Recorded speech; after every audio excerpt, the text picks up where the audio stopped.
Neutron क्या होता है? जीरो चार्ज, मतलब इसके पास कोई चार्ज नहीं होता। Welcome back to our channel in another video.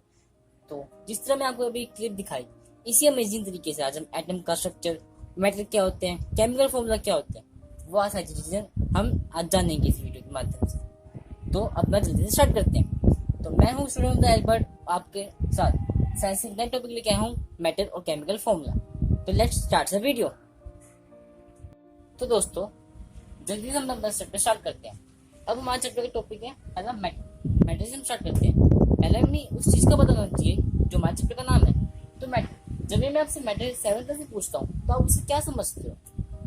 बिल्कुल एग्जैक्टली जो आप दिमाग में सोच रहे हो, आप उसको साइंस लेवल से नहीं, आप उस लाइफ लेवल से सोच रहे हो कि मैटर, हमारे काफी सारे मैटर है, हमारे प्रॉब्लम रिलेटेड मैटर, वो मैटर की मैं आपसे बात नहीं कर रहा।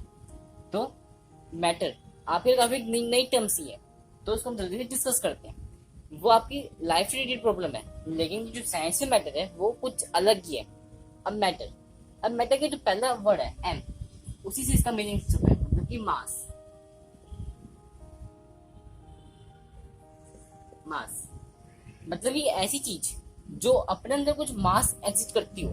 जैसे कि जो आपके हाथ में पकड़ा हुआ फोन, आपने कुछ मास एग्जिस्ट करता है, ये लैपटॉप, वो कुछ आपके सराउंडिंग में कुछ मास एग्जिस्ट करता है, उसे मैटर कहते हैं। अब देखो, जैसे ये बोर्ड, यहाँ पे कुछ मास है सराउंडिंग में, तो उसे हम क्या कहेंगे? मैटर कहेंगे। तो हम किस वजह से मैटर करते हैं? कि वो एक तो मास हो और स्पेस एग्जिस्ट करता हो। जैसे कि आसपास की आपकी एयर, ऑक्सीजन को आप देख लो, वो भी कुछ मास एग्जिस्ट करती है और उसके पास काफी बहुत ज्यादा स्पेस होता है और काफी कम मास होता है, तो उसे भी हम मैटर कहते हैं। मतलब कि इसके एग्जैक्ट डेफिनेशन की मैं बात करूं तो क्या होगा? It's called matter. मतलब कि अगर हमारे एनवायरनमेंट में कोई भी चीज, कुछ भी चीज अपना अपना एनवायरनमेंट में स्पेस एग्जिस्ट करती है, उसे हम क्या कहेंगे? मैटर। ये थी हमारी मैटर की डेफिनेशन। अब मैटर को भी आगे आगे कुछ पार्टों में बांटा गया है, उनके बारे में जल्दी से डिस्कस करते हैं। मैं बात करता हूँ मैटर की डिविजन, सब डिविजन। हाँ, अब आपको मैटर किस चीज में एग्जिस्ट करते हुए दिखे? आपने कभी इस बोर्ड को टच करके देखा है? तो इसमें से क्या वजह जाती है? हार्ड सी वजह जाती है, तो आप उसे क्या कह देते हो कि ये हमारा क्या है? एक सॉलिड है।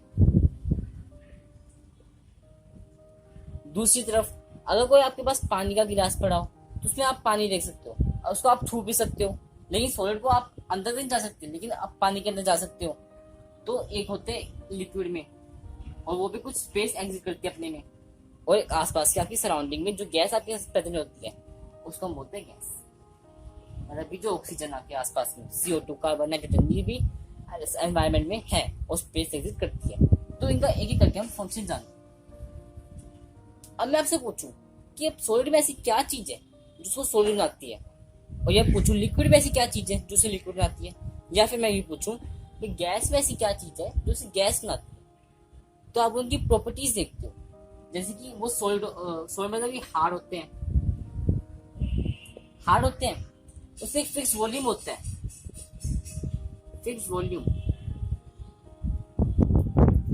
ठीक है, और डेफिनेट शेप होती है। डेफिनेट मतलब कि फिक्स शेप होती है। मतलब कि अगर मैं बोर्ड को ऐसे बीट करता रहूं तो इसकी शेप चेंज नहीं होगी, इसकी शेप सेम रहेगी, तो हम क्या कह सकते हैं? सॉलिड है। इससे एक फिक्स वॉल्यूम, एक फिक्स अमाउंट ऑफ वॉल्यूम इसमें ऑक्यूपाई कर रहा है, और ये बहुत ज्यादा हार्ड है, तो ये हमारा क्या है? सॉलिड। अगर उसी तरफ मैं लिक्विड की बात करूं, लिक्विड वो हमारे पास क्या है?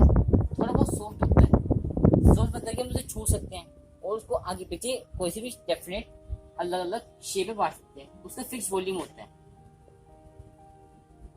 और अनफिक्स्ड शेप होती है। यहाँ पे अनफिक्स शेप क्यों लिखी?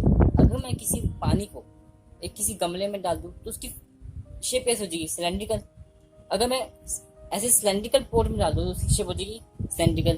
तो ऐसे ऐसे हम उसको अलग अलग शेप दे सकते हैं। तो लिक्विड की, सॉफ्ट, सॉलिड की, ऐसे अलग अलग शेप्स हम उसको आइडेंटिफाई करते हैं। अब गैस में से क्या होता है कि तुम गैस कहते हैं?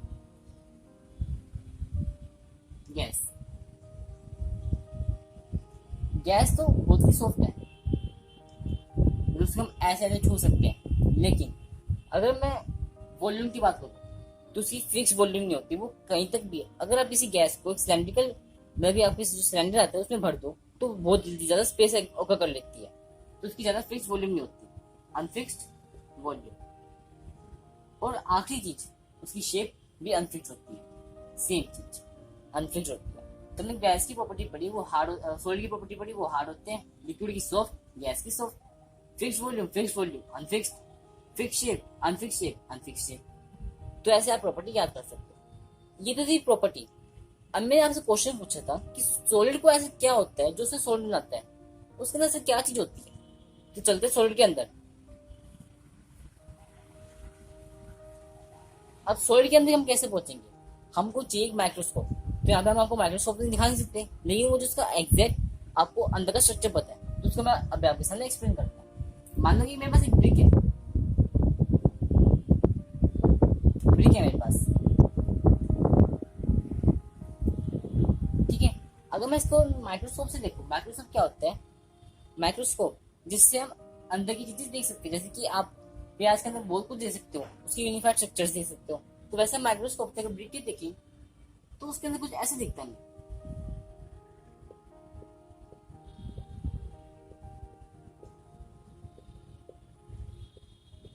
कुछ ऐसे टाइट पार्टिकल्स दिखते हैं हमें। वो में क्या आइडेंटिफाई करते हैं कि जो पार्टिकल्स हैं वो आपस में चिपके हुए हैं, जिस वजह से वो सॉलिड बना रहे हैं। मतलब जो पार्टिकल्स हैं वो आपस में चिपके होकर क्या बना रहे हैं, सॉलिड, क्या बना रहे हैं, एक सॉलिड। तो ये हमारा क्या है, सॉलिड, जिसका यूनिफाइड मतलब माइक्रोस्कोप से देखिए तो ऐसा कुछ स्ट्रक्चर दिखता है। अब इस स्ट्रक्चर को हम क्या कह सकते हैं, पार्टिकल कह सकते हैं। और इसका एक बहुत अच्छा नेम है, वो है एटम। इसे हम एटम का भी नाम दे सकते हैं, एटम। अब इस एटम के भी अंदर घुसते हैं, चलो हम ब्रिक के अंदर तो घुस गए, ब्रिक के अंदर हमको स्ट्रक्चर दिख गए, टाइट बाउंडेड होते हैं। और अब एटम के अंदर घुसते हैं, लेकिन एटम के घुसने से पहले इसका हमको अच्छी तरह एक्सप्लेनेशन देना पड़ेगा, तो इसको हम जल्दी से सीखते हैं। अब देखो, एटम में घुसने से पहले हम इसका एक्सप्लेनेशन देते हैं। First point, they are tightly packed. मैं इसलिए आपको सॉलिड की केस में बता रहा हूँ, लिक्विड और गैस में अलग होता है, दे आर टाइटली पैक्ड, ठीक है। They are force of attraction, force of attraction is very high, is high. They are very small.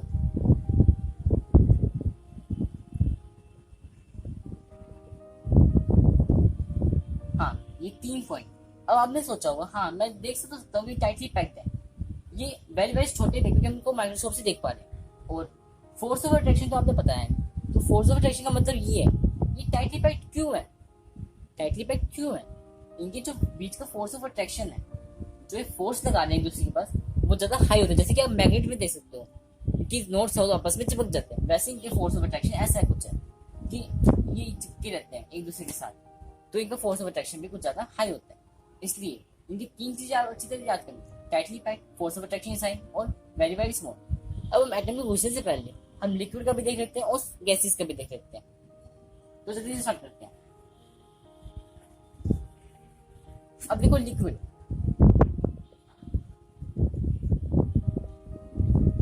Liquid में ऐसा क्या है जो उसे लिक्विड बनाती है, तो उसका काम लिक्विड, अगर पानी में हमने जमीन पे पानी किए तो उसको माइक्रोस्कोप से देखिए तो हमें कैसा स्ट्रक्चर दिखेगा, हमें कुछ ऐसा दिखेगा।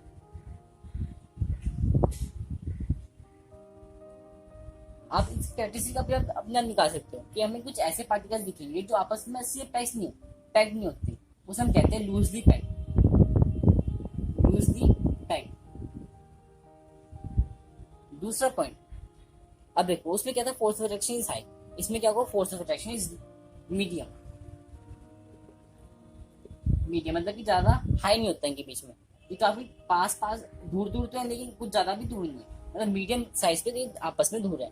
और थर्ड चीज जो हर एक में कॉमन है, वेरी स्मॉल, कि हम इसको माइक्रोस्कोप से दिख पा रहे। अगर माइक्रोस्कोप से ना दिख पाते तो ये काफी ज्यादा बड़े होते, अगर माइक्रोस्कोप से देख पा रहे तो ये काफी ज्यादा स्मॉल है। तो वर्टिकल केस में क्या होगा कि लूजली पैक्ड है, मीडियम है, force of attraction is very medium, तो वेरी स्मॉल। अगर आप उसको नोट करना तो हम नोट भी कर सकते हैं।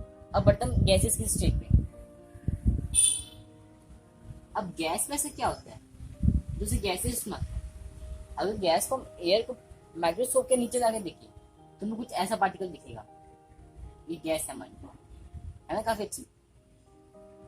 हमें कुछ ऐसा पार्टिकल दिखेगा कि वो आपस में बहुत ज्यादा दूर, एक्सेस में ज्यादा दूर होंगे, इसलिए वो एक किसी भी कंटेनर को जल्दी से फिल कर देते हैं क्योंकि उनकी फोर्स ऑफ अट्रैक्शन काफी ज्यादा लो होती है। Force of attraction is low. जिस तरह नॉर्थ और नॉर्थ आपस में रिपेल करते हैं, वैसे ये आपस में रिपेल करते हैं, is low. First point small होते हैं और थर्ड पॉइंट क्या होगा, बहुत ज्यादा लूजली पैक्ड होते हैं, very very loosely packed.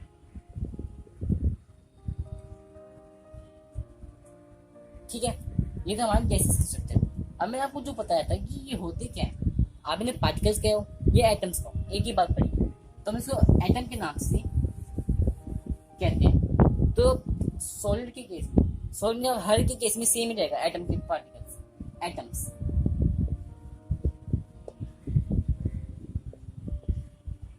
Atoms atoms अब होते क्या है, इसके पहले हम कैरेक्टरिस्टिक्स लिखते हैं, क्योंकि एटम्स क्या, आपने अभी अभी देखा कि एटम्स क्या है, सबसे ज्यादा स्मॉलेस्ट पार्टिकल, स्मॉलेस्ट पार्टिकल। और इनमें क्या होती है, फोर्स ऑफ अट्रैक्शन होती है, फोर्स ऑफ अट्रैक्शन। ये दो पॉइंट आपके लिए काफी ज्यादा मेन हो सकते हैं और ये आपके पेपर में काफी ज्यादा पूछे जा सकते हैं। एटम्स क्या होता है, स्मॉलेस्ट पार्टिकल होते हैं और फोर्स ऑफ अट्रैक्शन का इनमें होता है अलग अलग गैसेस में, जैसे सॉलिड में वेरी हाई और गैसेस में लो, मीडियम, लो, और लिक्विड में मीडियम। तो एटम्स के अब और डीप पे जाते हैं। एटम्स में सॉलिड में क्या था, टाइटली पैक्ड थे, ठीक है। अब इन टाइटली पैक्ड को हम यहाँ पे दिखाते हैं कि अब एक एटम लेते हैं, ये हमारा क्या है, एटम। तो इस एटम को, इस एटम में होता क्या है, इसमें काफी सारी अजीब अजीब चीजें होती हैं, जैसे कि एक न्यूक्लियस होता है, न्यूक्लियस, और एक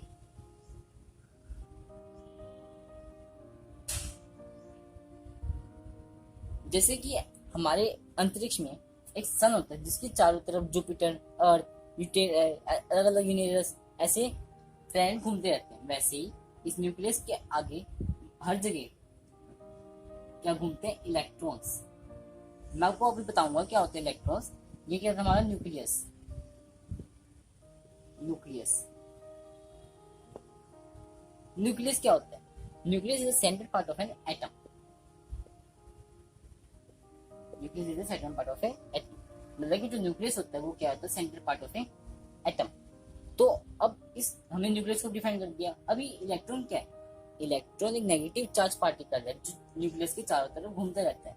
यहाँ पे सिर्फ एक इलेक्ट्रॉन नहीं होता, काफी सारे इलेक्ट्रॉन होते हैं जो इसके आसपास घूमते रहते हैं। और आप पूछोगे कि चार्ज होता है नेगेटिव, नेगेटिव चार्ज तो मतलब कि हमें शॉक लग सकता है अगर किसी सॉलिड चीज को उठाएंगे तो, क्योंकि चार्ज तो हमें क्या देगा, चार्ज चार्ज होता है, वो हमें शॉक देगा। मैं भी आपको बताता हूँ कि क्यों हमें किसी सॉलिड से शॉक नहीं मिलता। तो अभी न्यूक्लियस का क्या काम है, न्यूक्लियस का कंसिस्ट करता है प्रोटॉन P प्लस और न्यूट्रॉन N0, प्रोटॉन और न्यूक्लियस। प्रोटॉन मतलब क्या, प्रोटॉन मतलब P पॉजिटिव, इलेक्ट्रॉन मतलब नेगेटिव, और न्यूट्रॉन मतलब न्यूट्रल, मतलब जीरो चार्ज। अब एक केस ये कि जितने प्रोटॉन होते हैं, number of proton equals to number of electron, ठीक है। जितने प्रोटॉन होंगे उतने न्यूट्रॉन होंगे। देखो मतलब कि इस न्यूक्लियस के अंदर क्या क्या होता है, प्रोटॉन एग्जिट करता है और न्यूट्रॉन एग्जिट करता है। न्यूट्रॉन क्या होता है, जीरो चार्ज, मतलब इसके पास कोई चार्ज नहीं होता। न्यूक्लियस क्या होता है, न्यूक्लियस प्रोटॉन और न्यूट्रॉन को एग्जिट करता है। जो प्रोटॉन होते हैं उसकी जितने प्रोटॉन होते हैं वो इलेक्ट्रॉन के इक्वल होते हैं, मतलब कि जो प्रोटॉन है वो इन सब इलेक्ट्रॉन के इक्वल होगा। और वेट की, अगर मैं वेट की कैसे बात करूं तो इलेक्ट्रॉन के पास होता है 9.1 × 10⁻³ kg, मतलब कि इसकी पावर 10 की पावर माइनस में चली जाए वो काफी ज्यादा सबसे छोटा वेट कहा जाता है। मतलब कि इसका नेजिबल वेट 0.00000091 के आगे ऐसा कुछ वेट होता है जिसको हम कंसीडर करते हैं एज इक्वल टू 0। तो प्रोटॉन, अब प्रोटॉन की वेट के बारे में बात की जाए तो इसे प्रोटॉन का काफी डिपेंड करता है कि कौन सा सॉलिड हम यूज कर रहे हैं, तो इसका वैरी करता है। और सबसे ज्यादा वेट न्यूक्लियस और प्रोटॉन और न्यूट्रॉन में होता है। तो हमने क्या देखा कि इलेक्ट्रॉन में काफी कम वेट होता है और प्रोटॉन और न्यूट्रॉन में काफी ज्यादा वेट होता है। वेट की तो बात होगी। अब प्रोटॉन न्यूट्रॉन का क्या काम होता है? जितने प्रोटॉन उतने इलेक्ट्रॉन। मैंने आपसे कही थी हमें शौक क्यों नहीं लगता, चार्ज से चार्ज होते चाहे वो पॉजिटिव हो या नेगेटिव हो। देखो मान लो कि मेरे पास है इलेक्ट्रॉन प्रोटॉन 32 और उतने इलेक्ट्रॉन भी 32 होंगे क्योंकि सेम नंबर होते हैं ना प्रोटॉन और न्यूट्रॉन में। तो 32 32 ये एक का प्लस एक का माइनस आपस में घटा, आंसर क्या है 0। ठीक है, तो आंसर 0 आया तो हमें कितना चार्ज लगेगा? 0 चार्ज, मतलब कि कोई सा चार्ज ही लगेगा। इसलिए number of proton number of electron के इक्वल होते हैं। ये था हमारे एटम की स्ट्रक्चर। ये एटम की चारों कौन घूमता है? Proton neutron electron. और एटम प्रोटॉन न्यूट्रॉन और इलेक्ट्रॉन से क्या रिलेशनशिप है? क्या रिलेशनशिप है? हाँ, ये सब एटॉमिक पार्टिकल्स। प्रोटॉन को अगर हम और ज्यादा डिवाइड करें तो उसके सब एटॉमिक पार्टिकल्स क्या निकलेंगे? प्रोटॉन न्यूट्रॉन और इलेक्ट्रॉन। चलो अब कुछ क्वेश्चन आंसर्स भी कर लेते हैं।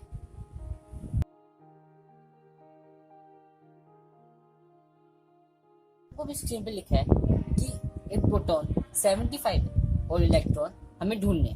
तो बस जस्ट अभी में जाना था, अभी थोड़ी देर पहले हमें जाना था कि क्या कंसेप्ट रखना कि क्या होता है प्रोटॉन। प्रोटॉन मतलब पॉजिटिव चार्ज, इलेक्ट्रॉन मतलब नेगेटिव चार्ज। अगर हमें करंट नहीं चाहिए तो न्यूक्लियस में अगर प्रोटॉन 75 है तो इलेक्ट्रॉन कितने होंगे? बिल्कुल सही दोस्तों। अभी हमने कही थी कि जब number of proton is always be equal to number of electron, तो मतलब कि जितने प्रोटॉन उतने क्या होंगे? इलेक्ट्रॉन। मतलब ये भी 75, ये 75 तो ये नंबर ऑफ इलेक्ट्रॉन। ठीक है, तो अपने अगले क्वेश्चन में पढ़ते हैं। तो इजी है तो समझते हैं। मैं आपको इतनी फनी तरीके से लिख के दिखाया कि एटम्स के सब एटॉमिक पार्टिकल्स को क्या कहते हैं? बिल्कुल सही दोस्तों, आपने सही सोचा। अगर आप इसका आंसर कमेंट बॉक्स में चाहते हो दे भी सकते हो। तो इसका आंसर होता है इलेक्ट्रॉन, प्रोटॉन एंड न्यूट्रॉन। ये हमारे 3 चार्जेस होते हैं जो हमारे एटम के अंदर पाए जाते हैं न्यूक्लियस के अंदर। तो आज एक फाइनल क्वेश्चन जो मैं आपको नहीं बताऊंगा, लेकिन मैं आने वाली वीडियो में आपका उसका नाम लेने वाला हूँ जिसने मुझे कमेंट बॉक्स में सबसे पहले आंसर दिया। तो मेरा क्वेश्चन ये है कि इलेक्ट्रॉन का वेट कितना होता है? इलेक्ट्रॉन का वेट कितना होता है? आप मुझे जल्दी से कमेंट बॉक्स में जाकर लिख के दिखाई। और अगली वीडियो में जिससे पहले कमेंट बॉक्स में लिखा तो मैं उसको अपने अगली वीडियो में नाम लेने वाला। तो तब तक के लिए बाय बाय दोस्तों। हाँ, अगर हमको हमारी वीडियो अच्छी लगी और अगर आप चाहते हो कि मैं आपके लिए और साइंस की वीडियो ऐसे बनाते रहूं तो इसको सब्सक्राइब कर देना। अगर नहीं करना चाहते हो आप लाइक अनलाइक भी कर सकते हो। तो आज ही मैं वीडियो को लाइक रखना चाहता सिर्फ 300। होप करता हूँ कि आप 1 महीने या 2 महीने के अंदर ये टारगेट जल्दी से पूरा कर देंगे। Thank you for watching.